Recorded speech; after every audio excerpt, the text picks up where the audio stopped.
from the book of Genesis, the 22nd chapter. This is the New Revised Standard Version. After these things, God tested Abraham. He said to him, "Abraham." And he said, "Here I am."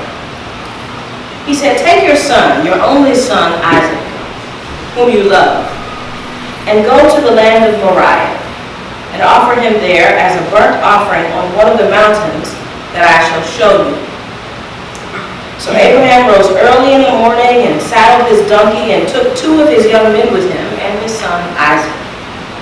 He cut the wood for the burnt offering and set out and went to the place in the distance that God had shown him. On the 3rd day, Abraham looked up and saw the place far away.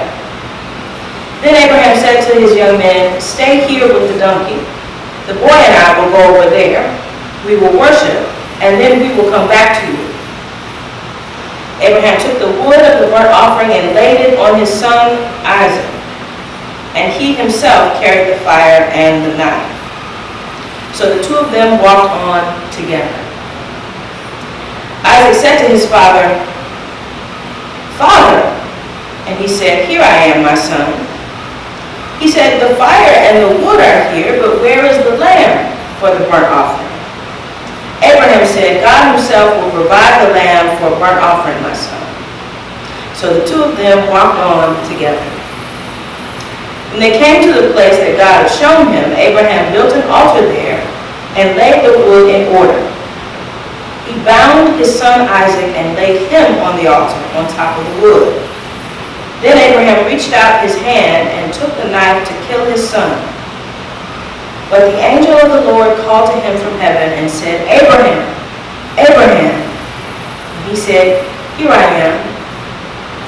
He said, "Do not lay your hand on the boy or do anything to him, for now I know that you fear God, since you have not withheld your son, your only son, from me." And Abraham looked up and saw a ram, caught in the thicket by its horns. Abraham went and took the ram and offered it up as a burnt offering instead of his son. So Abraham called that place, "The Lord will provide." As it is said to this day, "On the mount of the Lord it shall be provided." I'm going to skip down to verse 19 in that chapter. So Abraham returned to his young men, and they arose and went together to Beersheba. And Abraham lived at Beersheba. The word of God for the people of God. Now is our time for children's time, so let's sing to invite them up to the front. I'm so grateful to be here again. It's been a minute, Tad. But it feels like home. So I'm so grateful for Pastor Katie's invitation and to also participate in this conversation you've been having for the last several weeks, and you will continue to have, about the Bible as genderful and queerful. I want to reflect from the subject, when Isaac got free. When Isaac got free. Would you pray with me?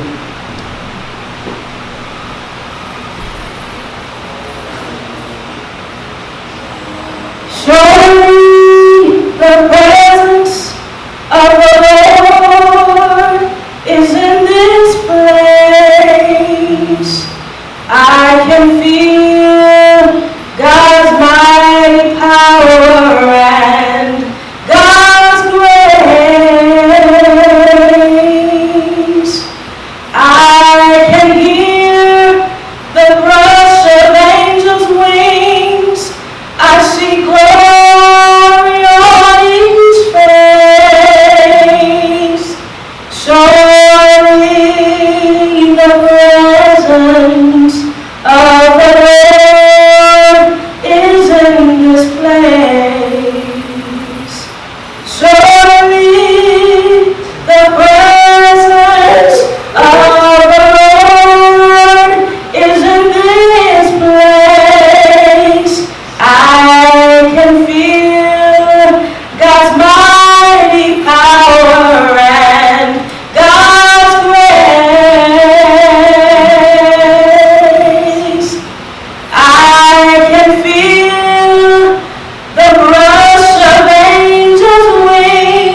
the story was never your father's?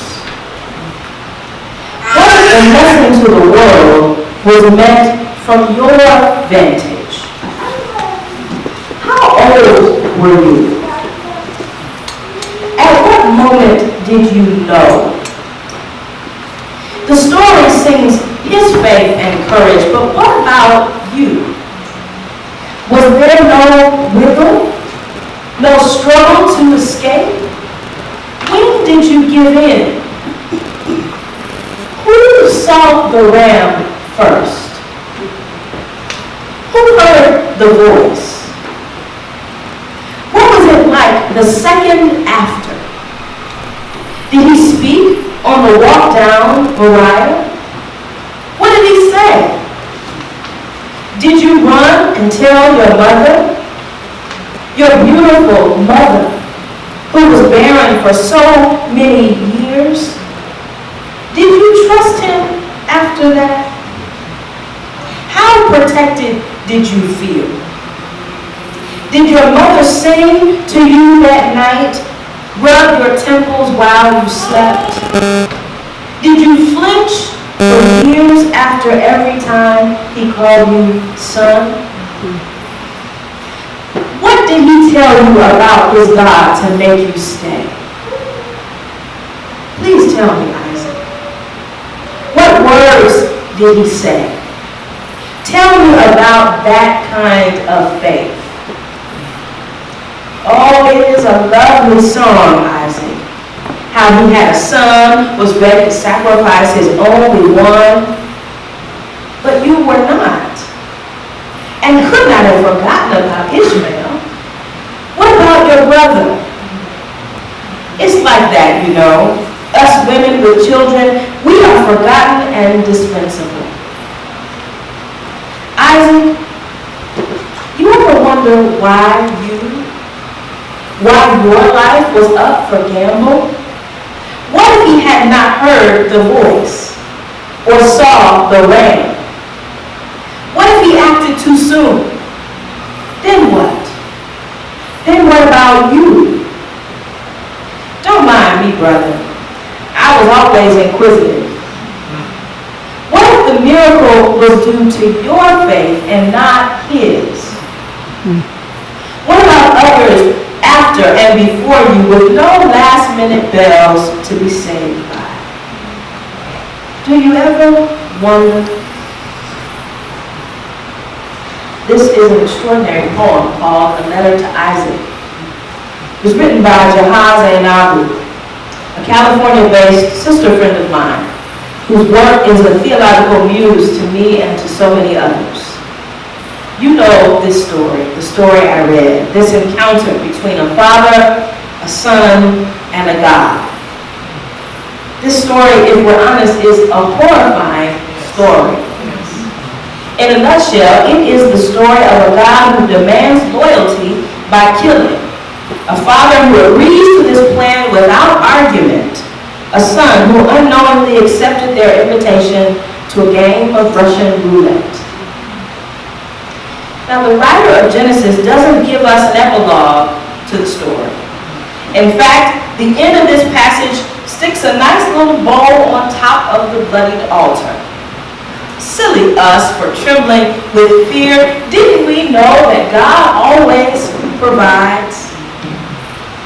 Well, Jahaz's poem poses the questions on the tips of our tongues if we're courageous enough to ask them after we read this infamous story. The story might be ancient, but it is not antiquated. Humanity has sought to practice this twisted kind of holy one-upsmanship since the beginning of time. The faithful ones, the chosen ones, have been sacrificing people in God's name since the beginning of time. Many of us learned in Sunday school and in Sunday sermons that God needs blood in order to be God, and in order to be in relationship with us. That's the soundbite version we got of atonement theology. So, like good faithful people do, we invite vulnerable folks, the Isaacs of our community, to sit and worship in pews that are still stained with the blood of previous sacrifices. We give them a God who seems indifferent about bullying our faith out of us. A God who demands that we give everything, absolutely everything, even our final breath, to prove our commitment. We tell them sometimes violence is God's will, and all the things they face, even pain and suffering, will eventually work together for their good. And then, when those vulnerable folks are broken by a gospel that seems to be good news for everybody else, when they are at the brink of death, we extend a grotesque hand of mercy before the fatal blow can be administered. We rejoice that God provided another way. There is always a ram in the bush, we say. God made a way out of no way. Thank God, just in the nick of time. God changed God's mind. And we say, well, glad that's over. Now we can be together as one happy family. I want to reflect on the question that's hidden between the lines of Jahaz's poem and the Genesis text. Did Isaac actually leave Mount Moriah with his father, Abraham? See, I've read this text countless times, remember it from Sunday school, and upon closer inspection, the text is actually unclear. We see Abraham leaves the altar and returns to the young men he brought with him, and together they descend the mountain. Isaac is not named as part of the group that goes down the mountain. Where did Isaac go? I did some digging. I discovered there is no biblical record of Isaac and Abraham speaking again after that Moriah moment. They never speak again. The next time we see Isaac's name and Abraham's name in the same text is Genesis chapter 25.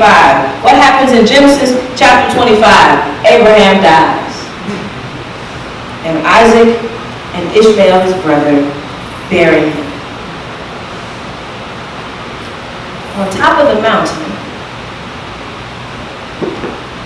Abraham dies. No communication. I think that's something. Something happened to Isaac on Mount Moriah. Things were never the same for him. He changed, I want to suggest, on the mountain. He saw with clear eyes the emptiness of piety for piety's sake. He changed.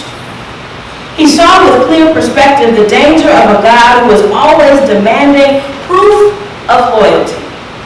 He changed. He saw with clear vision a parent's well-meaning rejection. He changed. He felt lonely and afraid. He felt powerless and used. He understood the terrifying blessing of being chosen. Chosen for sacrifice. Chosen to die. Now, I don't quite know how sexuality was quantified in Isaac's day. I often don't know what to make of the fact that gender in the Bible is coded in patriarchy. But what I do know is that Isaac must have left that mountain with a queer, womanist perspective. Isaac was queer when he came down the mountain. I know this because I am black and I am queer and I have been Isaac. I know how it feels to be prayed for, to be welcomed with smiles and laughter, much like Sarah welcomed the news of her pregnancy with Isaac with smiles and laughter, only to be offered up as a sacrifice for the good of the church. I have been Isaac. I know what it feels like to be raised in a toxic system, estranged from your siblings, forced to make a choice between a divine calling and your family relationships. I tell you, I've been Isaac. I know what it's like to be invited into a journey into the darkness without information about where you're going, only to have the rules change when you get there. Realizing the whole trip was just to get you by yourself, to expose you, so it will be easier to exploit you. I have been Isaac. I know what it is to be the last to know but the first to suffer. I have been Isaac. Something happened to Isaac on Mount Moriah. He almost died.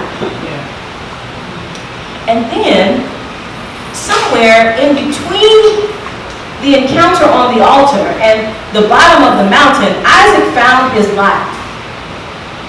I want to suggest this morning that Isaac left the mountain and descended into a queer lifestyle. He was living a queer life because he said to himself, oh no, never again. Never again will I submit to being somebody's sacrificial lamb. Never again will I be forced to sit next to the Abrahams in my life who have battered me and broken me because somebody thinks that's the only way Abraham can get blessed. Never again will I endorse Abraham decisions. Decisions that are rooted in faithfulness, well-intentioned, but uninterrogated, impulsive, lethal decisions. Never again will I allow anyone to silence my cry for help, because I believe, y'all, even though the text doesn't say it, I believe that Isaac must have cried out for his life as he lay bound on that altar. Never again will I be silenced in the name of respectability or to make the story end well. Never again will I let somebody question the length of my lament. Aren't you done crying yet? Aren't you done being angry yet? Never again will I agree with the idea that I should be grateful. At least we came down the mountain. At least we're no longer on top of the altar. That altar incident was so long ago. We're beyond the worst of it now. Never again will I agree that it gets better when it's actually gotten worse for those whose bodies have been offered as a sacrifice to the gods of sexism and ableism and white supremacy and homophobia and transphobia and classism and colonized Christianity. Never again. Isaac's response after this Moriah moment was a queer response. Never again. He never speaks to his father again. And that is when Isaac got free. That's when he got free to set up some boundaries in his life so that he could continue to live after he almost died. Isaac set up a boundary. And that's the kind of freedom I want to have. Don't you want to have that kind of freedom? Who are the Isaacs among us? The ones who have nearly died, who have been living a queer life ever since.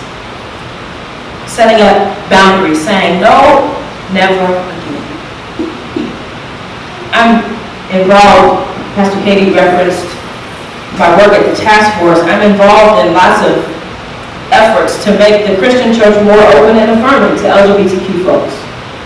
And I always return to this particular story to ask the church, are we ready for Isaac to come home? When the Isaacs of our community get old enough, queer enough, womanish enough to leave home, why would they come back?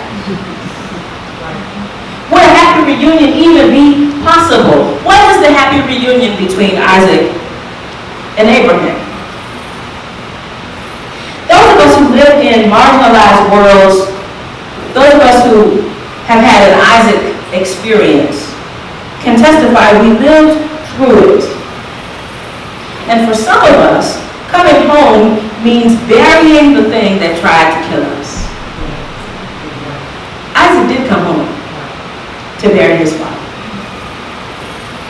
And I think that's why so many of our sanctuaries are still exclusive congregations will welcome women in the pews, but not in the pulpit. So many of our communities can't figure out that same-sex marriage is just marriage. We're not yet ready to bury Abraham. We're not yet ready for the day of reckoning, the day when Isaac comes home, the day when Isaac confronts his father, his community, his God. That's the day everybody has to stop and deal with what happened to Isaac on their watch, by their command. And we don't want to deal with the fact that the church is the place that sanctified oppression, that made patriarchy part of God's design.